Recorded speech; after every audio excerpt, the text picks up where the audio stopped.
تہجد گزار کے 8 حروف کی نسبت سے نیک بندوں اور بندیوں کی 8 حکایات۔ ساری رات نماز پڑھتے رہتے۔ پہلا، حضرت سیدنا عبدالعزیز بن رواد علیہ رحمۃ اللہ علیہ کو سونے کے لیے اپنے بستر پر آتے، اس پر ہاتھ پھیر کر کہتے، تو نرم ہے، لیکن اللہ عز و جل کی قسم جنت میں تجھ سے زیادہ نرم بستر ملے گا۔ پھر ساری رات نماز پڑھتے رہتے۔ اللہ رب العزت عز و جل کی ان پر رحمت ہو اور ان کے صدقے میں ہماری بھی مغفرت ہو۔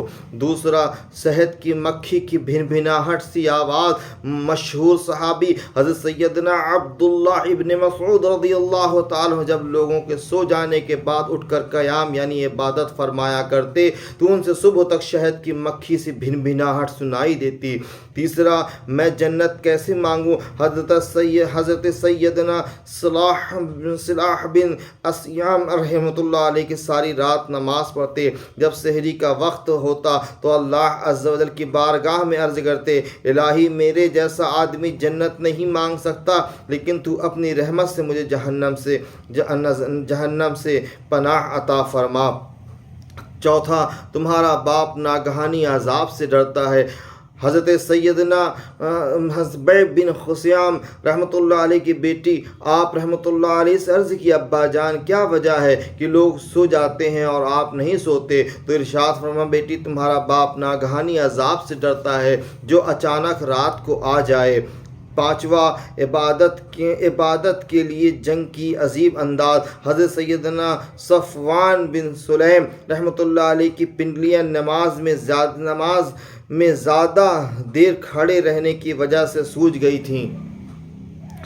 آپ رحمۃ اللہ علیہ اس قدر کثرت سے عبادت کیا کرتے کہ بالفرض آپ رحمۃ اللہ علیہ سے کہہ دیا جاتا کہ کل قیامت ہے تو بھی اپنی عبادت میں کچھ اضافہ نہ کر سکتے، یعنی ان کے پاس عبادت میں اضافہ کرنے کے لیے وقت کی گنجائش ہی نہ تھی۔ جب سردی کا موسم آتا تو آپ رحمۃ اللہ علیہ مکان کی چھت پر سویا کرتے کہ سردی آپ رحمۃ اللہ علیہ کو جگائے رکھے، اور جب گرمیوں کا موسم آتا تو آپ کمرے کے اندر آرام فرماتے تاکہ گرمی اور تکلیف کے سبب سو نہ سکیں، کیونکہ اے سی اور پنکھا بجلی اس وقت تھی نہیں۔ سجدے کی حالات میں ہی آپ کا انتقال ہو گیا۔ آپ دعا کیا کرتے کہ اے اللہ عز و جل، میں تیری ملاقات کو پسند کرتا ہوں، تو بھی میری ملاقات کو پسند فرما۔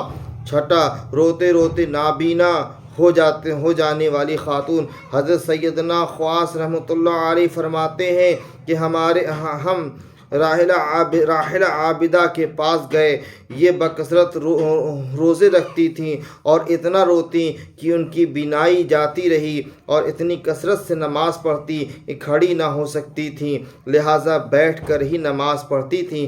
ہم نے انہیں سلام کیا، پھر اللہ عز و جل کی عفو و کرم کا تذکرہ کیا اور ان کے معاملہ آسان